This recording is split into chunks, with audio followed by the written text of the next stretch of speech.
Welcome, everybody. We are here for the EU Open Qualifier double elimination part. We're doing a recap here. Probably not going to have a lot of clips or anything. My boy's home today. It's President's Day, so he was helping me with my hair, right? Can you fix my hair more? Good job.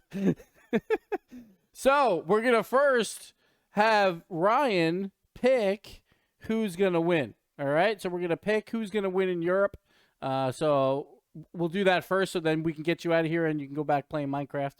So, Ryan. All right. So you can talk.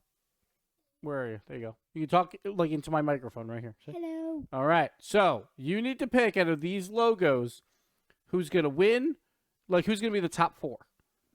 So who do you think's going to be top four in Europe? But there's 4 of the same logo. Yeah, those guys don't have logos, so that's why. Yeah. So maybe don't pick those because they probably won't win. All right. So who? So which 4? These 4? That's a really good. All right. So who wins out of these 4? That's a really good pick. That one. Right here. Yeah. Look at that! Wow. All right. It looks like a yellow flying bug. Yeah, it's like a bee. They're called Vitality. They won the World Championship last year. So good pick. Good work. All right. Say bye. Oh, wait. Hold on. I'll bring you on camera. There you go. Wave. Right there. All right. We go back to your Minecraft. All right. So there you go. Now you guys know who's going to win the Open Qualifier number 2. Vitality's going to win in the top 4. We'll go back here to the screen. Magnifico, Oxygen, KCorp, and Vitality. Honestly, it's not terrible. It's not terrible picks right there. Vitality could easily win this one, but that's what's going to happen there. But we're going to talk about what happened this weekend because there's some drama, as always, in Europe. So let's get into it here. All right, so let's talk about the bracket portion of the Open Qualifier number 2 and what exactly happened because, again, a lot of drama. First, we'll start with KCorp, and that was a big story. KCorp loses to SA 3-2. So they fall down to the lower bracket. On top of that, we'll talk about it later, but it does mess up the matchups a lot going into Swiss round 1. So that one was a little interesting. Team 3 over Oxygen as well. Like maybe a mild upset still, maybe not. I guess like Oxygen, like a lot of people thought they would bounce back, but they still haven't really yet. BDS makes it through.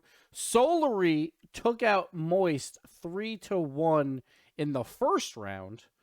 Then they fall to top Cougars. That's also where Resolve lost as well. So this whole bracket got really messed up. Gentlemates makes it in, but on a 3-2. Belligol made it in 3-2 as well. Vitality 3-0 over 100%, and Magnifico coming out there. So not too many surprises there. Endpoint, though, they fell on day 2 in the uppers, and they had to battle all the way back, and they do make it in over Solary, which I want to remind you, beat Moist. So Moist, not only did they fail to qualify, also the team they lost in the uppers didn't even qualify. So can't really say that they had a tough bracket there. Caliente makes it through.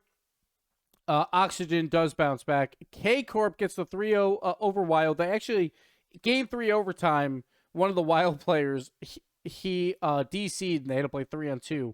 They still almost scored on KCorp, but it didn't happen. KCorp does survive, but it wasn't pretty, that's for sure. Getting the 3-0 there, though, is good enough. Redemption making it back. Like F4WD beat Resolve in Game 5. Oida with Yukio making his return, winning in Game 5, so good for them. And then Team Hosky making it through. So, if we look at what the seeds will look like, we'll go over to what Pyro blocks on Twitter. Go follow him right there on the @ there on the bottom. I have to recrop this image so it'll actually look good, but we'll just do that here real quick. But this is what I was talking about with KCorp fallen here. Sorry about that. We just got to crop. There we go. KCorp is now, as we unveil it, the worst seed in the tournament. Seed 16 because they lost. It's the way it works. If you're the 1 seed, when you're in the uppers, you play the last seed. 16 If you lose that, even if you qualify in, you can't move up anywhere. So that's how it works with the seed stealing. I still am not a huge fan of the seed stealing. I would rather at least do like they should be 9th seed at worst, personally, but that's just me. So what that leads to is Gentlemates versus KCorp in round 1. Last time, Gentlemates fell down and they had to play BDS in the first round. So last time it worked out for them. See if it works out for KCorp this time on the lower end. But here are your matchups there, and we already know who's going to win because Giblet told us that Vitality is going to win, so we don't have to worry about that. But that's what happened in the open qualifiers. And again, one of the big things was Moist. Not only did they lose, I'm going to go back to that here real quick.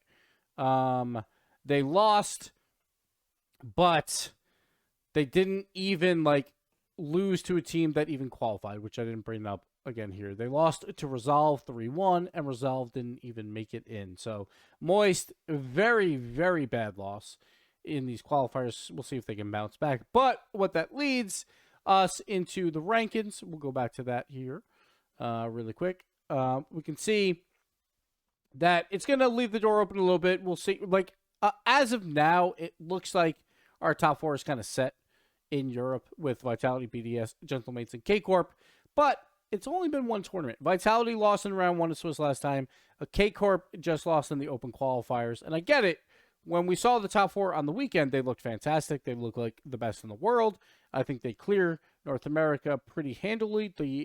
The other region that I am mostly focused on. But they have to do it again, right? You always have to do it again in Rocket League. You got to be consistent. So we'll see if it pans out there. But as of now, at least KCorp, they do survive. They have a very low seed. The problem with their low seed, if we go back there real quick, is they lose every tiebreaker now going into Swiss. So say they win their first round 3-0 or even 3-1, we'll say. They'll be behind all the other teams that won 3-0. They'll also be behind every other team that won 3-1 because they have the last seed. And this is where the seed stealing gets a little bit weird because you don't steal the seed back. In all 5 rounds of Swiss, KCorp now has that seed. So they will lose every single tiebreaker if they are tied in game differential. Again, luckily we're doing Swiss and we're not doing like a double Elam bracket or groups or something like that where the seed really, really matters. In Swiss, it doesn't matter that much. Like, obviously, that first round matchup is harder, but both those teams, whoever loses that, can still easily make it in 3-1. Like, if they are that good, they'll make it in 3-1, right? And they'll be probably the 3rd seed. So, it shouldn't matter too much for them. Like, if they are the top 2 teams, they'll be 3rd seed. The other team should be the 1 seed. So they would be away from each other like in the bracket. They might not be, though, because of the game differential in that round 1. Say it's a 3-2. It could bump them into the 2 and 3 matchup. But still, you play to win the game. We'll see if you win. Doesn't matter what your seed is. No excuses. Just get it done. But yeah, Endpoint was a big winner here because, again, they lost on day 2. And they do climb out of that. And they get the 12 seed. We'll see if they can do any more damage here. But that'll do it for me. Thank you guys for watching. We will see you tomorrow. We're going to do an NA recap. We're also going to do a Wave Punk power ranking show. Me and Wave Punk are going to power rank our top 10 teams in NA.